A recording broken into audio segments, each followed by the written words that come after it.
বন্ধুরা, অনেক দিনের আশা আজকে পূরণ হতে চলতেছে। চলুন ভিতর থেকে ঘুরে আসা যাক। জমিদার বাড়িটি সম্ভবত ব্রিটিশ আমলের দিকে নির্মাণ করা হয়েছিল।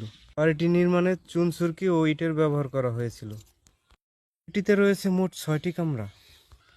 এইদিকে 2টি কামরা, ওইদিকে 2টি কামরা।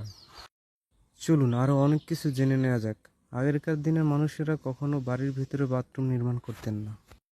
পাশের যে স্থানটি দেখতেছেন, এই স্থানে আগেরকার দিনে রুম আলোকিত করার জন্য ল্যাম্প, হ্যারিকেন কিংবা কুপি রাখা হতো। আলাদা আলাদাভাবে প্রতিটা রুমেই এরকম ব্যবস্থা আছে। সবচাইতে অবাক করার বিষয় হলো আগেরকার দিনের মানুষ ছাদ নির্মাণে কোনো রড সিমেন্টের ব্যবহার করতেন না, ইট ও চুন সুরকির ব্যবহার করতেন। ছাদটি এখন অনেক মজবুত রয়েছে।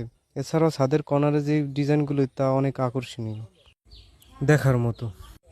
এদিকে ছাদে ওঠার জন্য একটা সিঁড়ির ব্যবস্থা ছিল। সিঁড়িটি সম্ভবত কাঠের পাটাতনের উপরে ছিল। আপনারা দেখতে পাচ্ছেন সিঁড়িটি এখন আর নেই।